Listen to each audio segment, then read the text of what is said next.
Hey everybody, welcome to Leon's Chainsaw Parts and Repair. Do our Saturday update here. Won't be super long. What the hell did I do with that box? I don't know. Been working on the yard today.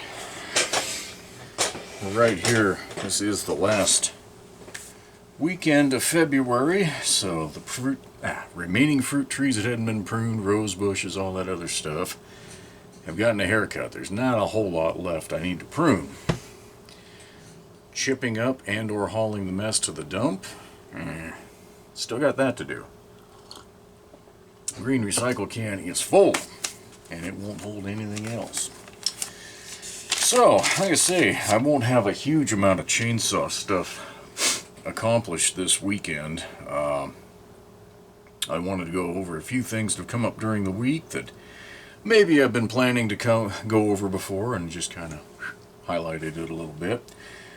First, look for an update on that Pioneer primer that I thought I solved. I don't know what happened in there, but in the span of 24 hours that material dissolved and was a disaster. It was far worse than what I took out. So an update will come on that. I cut another primer cup. Even that gasket was getting soft, and I'm like, this fuel isn't rancid. So I will get an update out. may have to try and source a different type of rubber from a different place. I don't know what to do there, but something that's supposed to be oil resistant, in my mind that's fuel as well. Evidently not, but we'll see if this next one dissolves in 24 hours. Had a question come up yesterday, I don't remember, doesn't matter, about shipping, and it was, I've heard this plenty of times before, and it was, hey, I'm ordering in this case, a $2 part, a couple of them, and the shipping's going to cost as much as the part. Yep, I know. So it's a leftover policy from my days on eBay, but if I don't have tracking numbers on it, I don't send it, okay? First class mail can get lost really easily. Is the percentage of it low? Yes. But I know my kind of luck. So I don't do it. Yeah, you buy a 99-cent part, you pay $4 and 61 cents for shipping right now. Okay, I'm sorry, I know that sucks, but it is what it is. I need to be able to show a tracking number to show that I sent it out the door, and when somebody invariably emails and says, hey, where the hell is it? I can at least reference how far it got or didn't get. The other side of that is anything that's put in an envelope and, with a first class stamp, it's got to be under an ounce, which a lot of things are. A lot of gaskets are under that, but it's got to be machinable, meaning it's got to be able to be run through their machine at a fairly high speed. I don't know if everybody's seen those, but they're not gentle, and if they even see the envelope distorted a little bit because you put a little piece of cardboard in there, and if they do try to run it through, most of the time it destroys what's in it. So again, I understand that paying most of $5 for shipping on a small part sucks, but honestly, it is what it is. Item reviews. That's one of the things that, along with viewer comments on YouTube, kind of slipped away from me. Excuse me, and I didn't realize just how long it had been since I had gone in to review the reviews. I know that sounds stupid, but that's the process now. It used to be, it was a form where you would see up to 100 per page, and there'd be the select all box, chunk, approve, because they don't post automatically. You got to go in and approve them.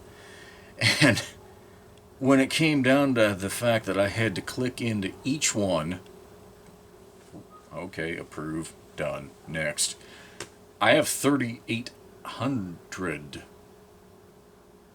give or take 100 because I did a bunch this morning. I got us caught up back through November of 24.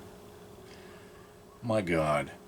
I was so weary of that process. I emailed the web provider this morning and said, hey, you guys used to make this really easy. Now it really sucks. Could you consider adding the checkbox back, the bulk approve, all that kind of stuff? So we'll see where that goes.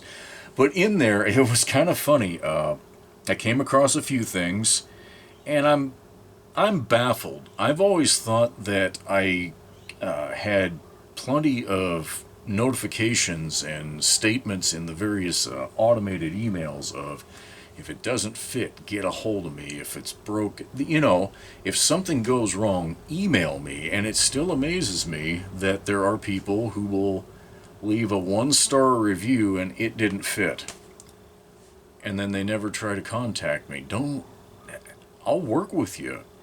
If it doesn't fit and it's your mistake, I'll work with you to make it right as easily as possible. If it's my mistake, I'll make it right. It doesn't matter. I'll work with you. Don't just go leave a review and throw away what's probably a good part for somebody else. I saw one, it was from months ago, about a sprocket. The guy had ordered a quarter pitch sprocket, and it was very clear in the listing that it was a quarter pitch sprocket, but he hadn't looked at his old one and realized it was 3/8. Doesn't fit. Has 9 teeth. Mine had 6. Well, if you'd reached out to me months ago, we could have figured that one out. Now, anyway, if anything goes wrong, my email address is everywhere. It's in these videos. There's a contact form on my website. Just get a hold of me. If something goes wrong with an order, we'll figure it out. We'll make it right somehow. And I will continue whittling through reviews. I actually like that process. Even where a person will say 5 stars, great, and then accidentally click 1 star. I don't care. I'm going to push those through. I'm not here to hide anything, and if I've genuinely screwed something up, I'm going to push that one through too. Now, there was one comment that I came across that I just rolled my eyes and went, oh, you got to be kidding me.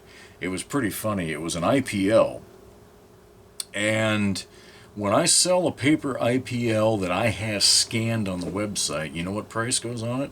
$1.99. Every time.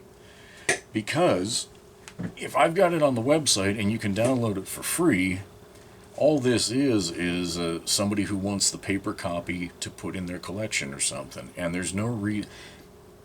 I would like to think that at least when it comes to HomeLight, the days of somebody having to pay $35 or $40 for one IPL on eBay are over.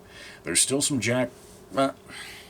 there are still some sellers that are attempting to get those prices, and I hope they are not getting those prices. I'll leave it at that. Yeah. Anyhow, Pioneer IPL's working on that 1110, and I know I keep talking about the 2270. I've got some parts coming for it, and I haven't even torn into it to see what it needs. That's coming. I want to do that, but I was able to find, I've got a nice green binder of Pioneer IPLs, mostly older. I would say early, mid-1960 to, I would guess, around 1975. All those number, the 1110, the 1120, 2270, all that kind of stuff is in there. So I'm going to work on getting those scanned as I have time. I guess it'll be on a rainy day when I don't have a box of parts in, or I'm so sick of having a box of parts in that I need to do something else. I'm going to start adding those to the site. There's already some Pioneer stuff up, but it's mostly the later, I guess, late 70s up through the 80s, the P51, P52, all that kind of stuff. So a good chunk of those are up, but I want to get this early stuff on there too. Last thing on my little list here is, I guess there was a day that I wasn't wearing the sunglasses and one of the customers saw the Sasquatch hat. We'd been back and forth on HomeLight stuff, and he said, oh, by the way, I saw the hat. He's like, is that just a head cover, or did you join the Club of No Return, as he put it? And I didn't know that phrase at that point, and I just responded, well, it's not just a hat cover. I've been into this for a long time. I'm not a researcher. I don't, plan my trips and go out and look, but when I'm out, I pay attention. I have had an unexplained scenario that my wife actually witnessed as well, and if she hadn't seen it, I probably wouldn't have given it any credibility. Well, I would have, but when there's two sets of eyes, and you see the same thing, it's kind of weird. So, real quick, what we saw was, years ago, we were heading to the coast when my folks still lived in Bandon. And on Highway 42 out of Winston, heading west, you get to a little town called Camas Valley, and there's about a mile and a half straightaway heading west out of town there, passing lane. And if you're stuck behind some slow-moving jackwagon, you better pass them right there. Well, so it's 4-lane through there, hay fields on either side, and on the southwest end of that long passing lane, there's this old-ass farmhouse. Been abandoned for decades. I mean, for as long as I can remember going through there, the last 30-some years, it's been abandoned. Well, we're driving along. It wasn't Thanksgiving, but it was in November, and it was rainy, dark. It was long enough ago that she still had her 94 Ford Ranger, and it had one of those, it was a two-wheel drive, but it had one of those suspension packages that made it look like a four-wheel drive. So you were sitting, off the road a decent amount, close to maybe where I'm at right now, sitting on this shop stool. And I'm ripping through there about 60 miles an hour, and all of a sudden, right out of my window, right here, I caught a little bit in the corner of the windshield, and then out the window, and again, at 60, you don't see much. I can't make this up. It looked like a pair of hairy butt cheeks. I know that sounds incredibly stupid, but that's literally what it looked like right there at eye level. And black hair. I did that. And then I looked over at her, and she was looking at me. I said, "Did you see that?" She said, "Yeah." "What did you see?" I said, "Like a pair of hairy ass cheeks." "Yeah." So again, dark, rainy night, November, Camas Valley, heading to the coast. There were no other cars at that point, so there was no other light to help see what the hell it was. But I was in the left-hand lane, even though I wasn't passing anybody. I just was in the left lane. And yeah, so I can't explain that. I really don't think a town local, A, has butt cheeks that hairy. God, I hope not. Ooh.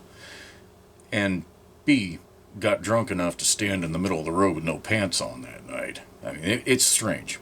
Anyway, I've been a consumer of literature, both pro and con. I like to see both sides for a long, long time. So, the travel trailer also has a Gone Squatchin' trailer tire on it. If nothing else, why not? Hope you guys are having a good weekend, and we will catch you on the next video. Probably going to be some for sale videos. If I can get my stuff together here, I've got a few saws that are about ready to send out the door. They won't be... Some of this stuff I brought back, I'm just going to do a proof of concept that yes, they run. You've still got more work to do with them because I don't have the time. Just want to get them out the door and get them to someone who can use them. So we will catch you on the next video.